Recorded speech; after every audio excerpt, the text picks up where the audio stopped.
kwa mara ya kwanza in so many years, kwa mara ya kwanza sasa hivi Tanzania ina chama cha upinzani.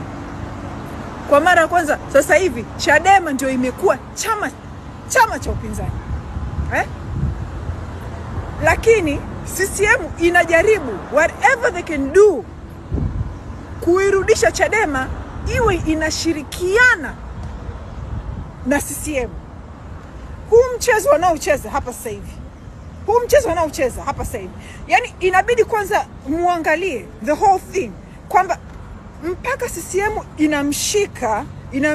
inamkamata Lissu kwa kosa la uhaini. Kumbukeni walioanzisha kampeni ya kusema kwamba Lissu anafanya uhaini ilikuwa ni watu wa Chadema. Hawa ndio walioanzisha hii kampeni ya kwamba Lissu akamatwe anafanya uhaini. Wale G55 walikuwa wanafanya press wanasema uhaini. Wale G55 wamewekwa na CCM ili waanzishe hii process. Unaona? Kwa sababu kama Chadema wenyewe wanasema kwamba Lissu ni mhaini, mpaka hapo sio wameshawapa haki CCM ya kamata Lissu. And remember, wale G55 wote ndio walikuwa supporters wa Mbowe. Sawa? You have to realize the whole thing hapa CCM wanachoifanya, it's very calculated. Lissu akishakaa ndani kwa hii kesi, kwa sababu kesi yake haina dhamana, akishakaa ndani kwa hii kesi kwa muda mrefu, kitakachofuata nini? Wale G55 watarudi watasema chama hakina mwenyekiti. Mwenyekiti yuko ndani, tunahitaji mwenyekiti mpya. Then what happens? Mbowe atarudi. Ili Mbowe arudi, ili aendelee kushirikiana na CCM, turudi kule kwa Chadema kutoa tunzo kwa Samia. Ndio wanachokitaka. Sasa hivi Tanzania mmepata chama cha upinzani, mmempata mpinzani wa kweli, mmempata Lissu anawapigania.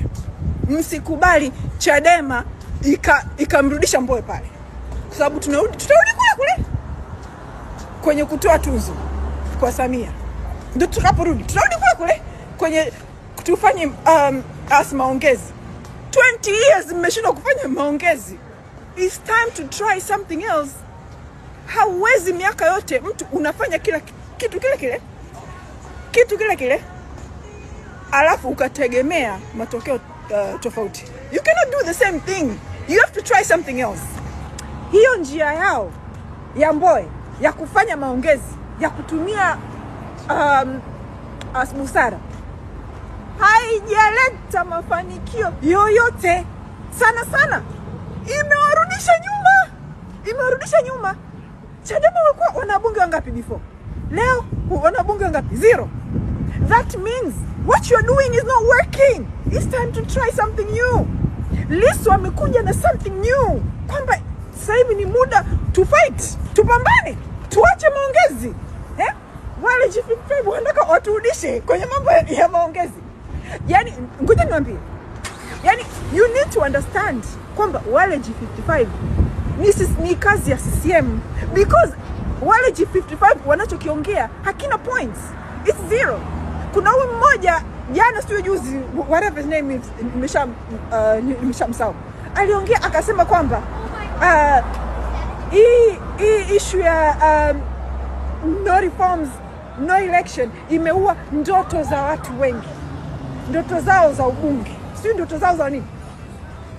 I say tayari 2020 wabunge wenu hata mmoja hajashinda. Tayari mmeshaona uchaguzi wa mitaa, hamjashinda. Unasema kwamba ndoto zao, kwamba sasa hivi tukienda kwenye election bila reforms watashinda ubunge. Hivi mnadhani wale hawajui kwamba hawatoshinda, hawatokwenda popote? They know, lakini wameshawekwa pale na CCM ili waje wakiharibu Chadema, ili Chadema irudi kuwa yani chini ya CCM, irudi kuwa, kwa sababu sasa hivi CCM wamepoteza control ya Chadema. Sasa hivi CCM hawana tena control ya Chadema. So wanawatumia wa G55 ili warudi kupata control ya Chadema. Because hiyo point ya kwamba wameua ndoto za watu. Hao watu wanaenda kushinda. Kuna mmoja, hata mmoja ambaye angeshinda angepata ubunge. Nobody. And they know this. They know this. Say, anyway, you guys, hii ndio chance yenu ya mwisho. You have to fight. Lissu peke yake na wanachadema 200 hawataweza kufanya kitu.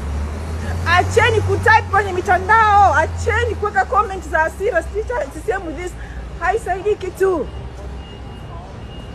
Lazima muende kwenye kesi ya Lissu. All of you.